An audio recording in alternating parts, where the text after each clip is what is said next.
Welcome back to Reviews on the Run. Like it or not, The Watchmen this year has been kind of a big part of popular culture. Zack Snyder's movie came out and it had an okay opening, and it was getting lots and lots of buzz out there. It was big, but then it went small again. Yeah, people stopped talking about it, but it was interesting because it was such a counterculture phenomenon in the comics business. It really kind of dissected the whole comic book mythology when Alan Moore and Dave Gibbons put that collection together and deconstructed it. It's kind of a depressing kind of take on all these beloved superheroes. It's not a thrill ride. It isn't. It's not your summertime thrill ride. No, popcorn popper. But I was a fan of the original work for sure, and I was very impressed with the way that it's a great graphic novel. It really is. We're talking about The Watchmen: The Complete Experience here, which is a Blu-ray compilation of the movie, the director's cut of the film. You get special bonus features as well, behind-the-scenes stuff, and then you also get the 2 chapters of The End Is Nigh, which is the Watchmen. The 2 crappy games that were downloadable. It's kind of throwaway downloadable crap of material that deserved so much more than that. And obviously the film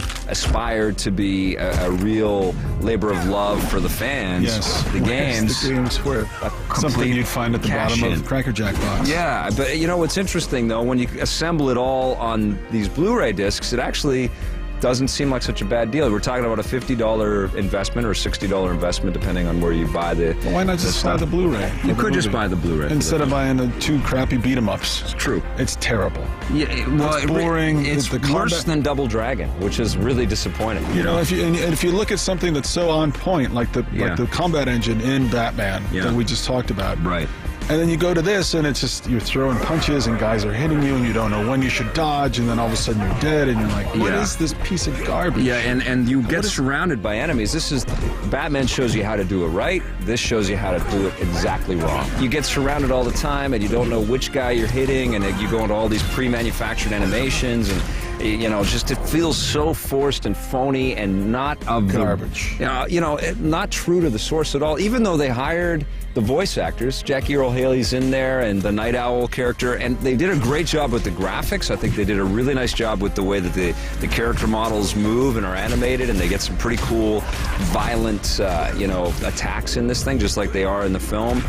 The environments themselves look pretty sweet as well. Good lighting.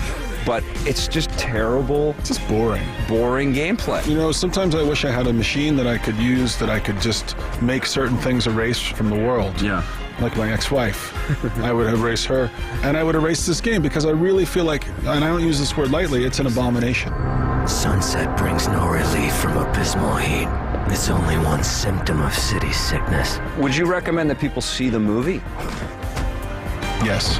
Yeah. I think it's important to see the movie. If you're going to call yourself a nerd, if you're going to call yourself a gamer, a fan of geek entertainment, you have to at least have seen it once. Yes. So see the movie, but I don't know if you need to own this with complete edition or whatever the hell they're calling it. You got to be a super fan. The movie is not for people that don't appreciate this art form. Even, I would go so far to say the movie, if you've never read the comics, you'll appreciate the stylishness of the design and everything, and the production design and the acting and all that, but man, it's tough stuff to get through. So what are you going to give Watchmen: The Complete Experience? I'm going to give it a 3.5 out of 10. For the whole deal? The movie and everything? Yeah, why not? Really? Yeah, go ahead. You do what you need to do. Really? 3.5 I'm giving it a 7 out of 10. I think it's, all that stuff for that price. I don't want this movie in my house, and I don't want these crappy games in my house. So you've seen it, you've moved on. I'm moving on. I got other things to do than sit fair. through a director's cut that's 3 hours long of a movie I didn't like that much the first time. That's all fair.